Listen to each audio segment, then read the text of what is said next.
శ్రీమద్భాగవతం శ్రీమద్భాగవత గ్రంథానికి నమస్కారం.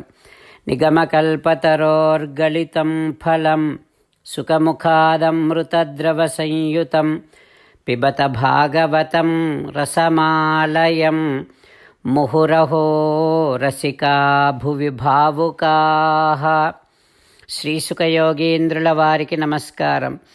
యం ప్రవ్రజంతమనుపేతమపేతకృత్యం ద్వైపాయనో విరహకాతర ఆజుహావ పుత్రేతి తన్మయతయా తరవో వినేదుః తం సర్వభూతహృదయం మునిమానతోస్మి. నరనారాయణులకు, చతుర్ముఖ బ్రహ్మకు, సరస్వతీదేవికి, వ్యాస మహర్షుల వారికి నమస్కారం. నారాయణం నమస్కృత్య నరం చైవ నరోత్తమం దేవీం సరస్వతీం వ్యాసం తతో జయం ఉదీరయేత్. శ్రీమద్భాగవతము 3వ స్కంధములో సూతమహాముని శౌనకాది మహర్షులందరికీ ప్రవచనం చేస్తూ ఇలా చెబుతూ ఉన్నాడు. ఓ మహర్షులారా, శ్రీసుఖ యోగీంద్రుల వారు పరీక్షిన్నరేంద్రుడికి ఉపదేశం చేస్తూ ఇలా చెబుతూ ఉన్నాడు. ఓ పరీక్షిన్నరేంద్ర, మైత్రేయుడు విదురునికి శ్రీమద్భాగవతాన్ని ఉపదేశం చేస్తూ ఇలా చెబుతూ ఉన్నాడు. ఓ విదురా, కపిల మహాముని తన తల్లి దేవహూతికి ఉపదేశం చేస్తూ ఇలా చెబుతూ ఉన్నాడు.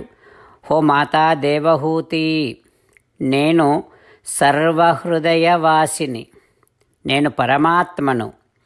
నా దివ్యమైనటువంటి నామములను, గుణములను వినాలి వినాలి అనేటటువంటి కోరిక గాఢంగా కలగగానే యథా గంగా అంబసః అంబుధౌ, గంగానది సహజంగానే సముద్రము వైపుకు ప్రవహించినట్టుగా భక్తులలో ఉండేటటువంటి భక్తి కూడా యా భక్తి పురుషోత్తమే, పురుషోత్తముడనైనటువంటి నా వైపే ప్రవహిస్తుంది.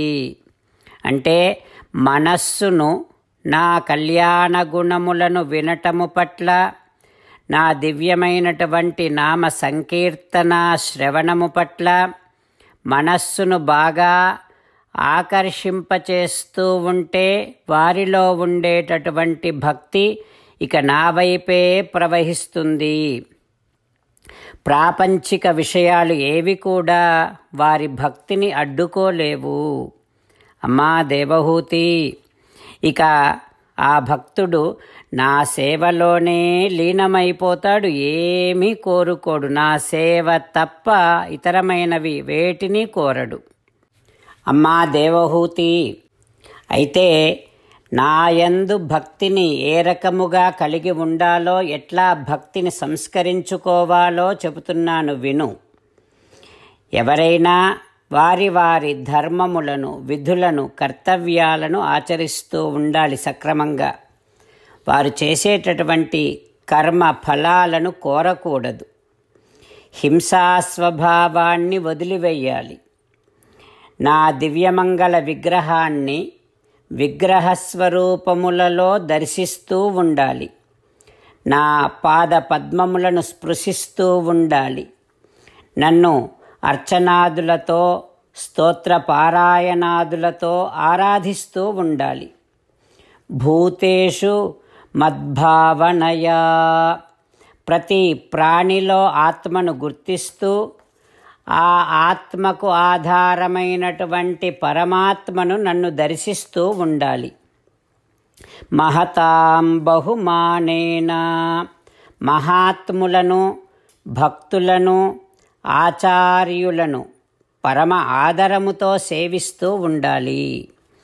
దీనానాం అనుకంపయా, దీనుల పట్ల కరుణ చూపిస్తూ ఉండాలి. ఇంద్రియ నిగ్రహం కలిగి ఉండాలి. ఆధ్యాత్మిక ప్రవచనములను శ్రవణము చేయటం కోసం సంతతము ప్రయత్నము చేస్తూనే ఉండాలి. సంతతము మనస్సులో నా నామ సంకీర్తన సాగుతూనే ఉండాలి. ఎవ్వరిని ద్వేషించకూడదు. ఆధ్యాత్మిక భావనలు లేనటువంటి వారి సహవాసము చేయకూడదు. అమ్మా దేవహూతి, ఇట్లాంటి గుణములను అలవరుచుకుంటే ఇక ఆ భక్తుడి మనస్సు నా నామ సంకీర్తనము పైన, నా గుణ వైభవాన్ని వినటములో ఆకర్షితమై నన్నే పొందుతాడు. అహం సర్వేషు భూతేషు, నేను అందరిలో ఉన్నాను అన్నటువంటి విషయాన్ని గుర్తించకుండా కేవలము నన్ను విగ్రహములో మాత్రమే ఎవరెవరైతే సేవిస్తూ ఆరాధిస్తూ ఉంటారో వారు చేసేటటువంటి కర్మ కేవలము డంభాచారమే. వారు చేసేటటువంటి ఆరాధన కేవలము డంభాచారమే అవుతుంది అంటూ కపిల మహాముని దేవహూతికి ఉపదేశం చేస్తూ ఉన్నాడు. ఆ తర్వాత ఏం జరుగుతుందో రేపు తెలుసుకుందాం. ఓం శ్రీకృష్ణ పరబ్రహ్మణే నమః. ఓం అస్మద్గురుభ్యో నమః. అంతేకాకుండా మనం ప్రతిరోజు శ్రీమన్నారాయణుడికి ఒక 8 పనులు చేస్తాం అని మాట ఇద్దాం. ఎందుకంటే శ్రీకృష్ణ భగవానుడు 18వ అధ్యాయములో 65 నుండి 70వ శ్లోకాల ద్వారా శ్రీమద్భగవద్గీత అంతటికీ సారభూతముగా మనకు 8 పనులు చేయమని చెప్పాడు. అలా చేస్తే చాలు, నేను మిమ్మల్ని అన్ని విధాలుగా రక్షిస్తా అని ప్రమాణపూర్వకముగా ప్రతిజ్ఞ కూడా చేశాడు. అందుకని శ్రీమద్భగవద్గీతను అంతటినీ విన్న తర్వాత అర్జునుడు కూడా చివరకు కరిష్యే వచనం తవ, కృష్ణ నువ్వు చెప్పినట్టే చేస్తా అని అన్నాడు. కనుకనే భగవానుడు అర్జునుడికి అన్ని విధాల విజయాన్ని అందించాడు. మనం కూడా ప్రతిరోజు శ్రీమన్నారాయణుడికి ఆ రకంగానే మాట ఇద్దాం. 8 పనులు చేస్తాం అని మనము మాట ఇస్తే అది అష్టాక్షరీ మహామంత్ర జపము చేసినటువంటి ఫలితాన్ని మనకు ప్రతిరోజు ఇస్తుంది. ఇట్లా మాట ఇవ్వటం కంటే గొప్ప పూజ, యజ్ఞము, తపస్సు మరొక్కటి లేనే లేదు. అందుకని నేను అంటూ ఉంటాను, మీరు మనస్సులో భావిస్తూ ఉండండి. ఈ రకంగా మనము మాట ఇస్తూ ఉంటే శ్రీకృష్ణ భగవానుడి ముఖారవిందములో కలిగేటటువంటి ఆనందాన్ని మనం ప్రతిరోజు దర్శిద్దాం, ఆస్వాదిద్దాం. జై శ్రీమన్నారాయణ. హో శ్రీమన్నారాయణ, నువ్వు చెయ్యమన్నట్టే నేను నిన్నే సంతతము ధ్యానము చేస్తూ ఉంటా. హో శ్రీమన్నారాయణ, నువ్వు చెప్పినట్టే నేను నీ భక్తుడిగానే ఉంటా. హో శ్రీమన్నారాయణ, నువ్వు చెయ్యమన్నట్టే నేను నా విధులను కర్తవ్యాలను నీ సేవగా నీ తృప్తి కోసమనే సక్రమంగా నిర్వర్తిస్తూ ఉంటా.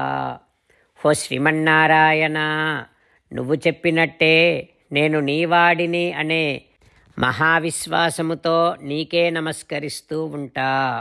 హో శ్రీమన్నారాయణ, మామేకం శరణం వ్రజ, నన్ను ఒక్కడిని మాత్రమే శరణు వేడుకో అని నువ్వే అన్నావు కనుక నేను నిన్ను ఒక్కడిని మాత్రమే శరణు వేడుకుంటా. హో శ్రీమన్నారాయణ, మా శుచః, ఇక దుఃఖించకు అని నువ్వే నాకు భరోసా ఇస్తున్నావు కనుక నేను ఇక దుఃఖించను. హో శ్రీమన్నారాయణ, నువ్వు చెప్పినట్టే నువ్వు నా కోసమని అనుగ్రహించినటువంటి శ్రీమద్భగవద్గీతను ప్రతిరోజు కనీసము 1 శ్లోకాన్నైనా జ్ఞాపకం చేసుకుంటూ శ్రీమద్భగవద్గీతను అనుసంధానము చేస్తూ ఉంటా.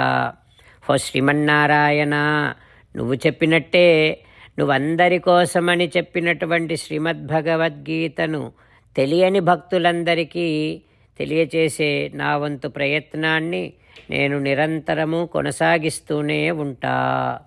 హో శ్రీమన్నారాయణ, నేను నువ్వు చెప్పినట్టే చేస్తా, నీకు నచ్చినట్టే ప్రవర్తిస్తా, నీకోసమే పని చేస్తూ ఉంటా. కరిష్యే వచనం తవ. జై శ్రీమన్నారాయణ. భక్తులకు ప్రత్యేకమైనటువంటి విజ్ఞాపన. మీకు అన్ని విషయాలలో వెంటనే మంచి ఫలితాలు రావాలి అనంటే ప్రతిరోజు 1 నిమిషం వెచ్చించి నారాయణాస్త్రాన్ని చదవండి. ఇక మీకు తిరిగే ఉండదు.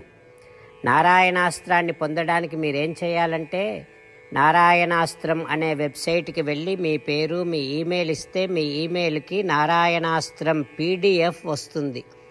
అందులో ఒక రామాయణ శ్లోకం, ఒక గీతా శ్లోకం, ఒక విష్ణునామం ఉంటాయి. ఆ 3ంటిని కలిపి నారాయణాస్త్రం అంటాం. ప్రతి ఒక్కరికి వేరువేరు శ్లోకాలను ఇస్తున్నాం. ఆ రకంగా ఎవరి శ్లోకాన్ని వారు ప్రతిరోజు తప్పనిసరిగా చదవటం వలన ప్రతిరోజు ప్రతి 24,000 భక్తులతో ఒకసారి సంపూర్ణ రామాయణ పారాయణ, 33 సార్లు శ్రీమద్ భగవద్గీత పారాయణ, 24 సార్లు శ్రీ విష్ణు సహస్రనామ స్తోత్ర పారాయణ జరుగుతుంది. ప్రతి ఒక్కరికి అంతటి విశేష ఫలితము ప్రతిరోజు లభిస్తుంది. అందుకని మీరు, మీ కుటుంబ సభ్యులు అందరూ ఒక్కొక్కరు ఒక్కొక్క నారాయణాస్త్రాన్ని వెంటనే పొందండి. జై శ్రీమన్నారాయణ.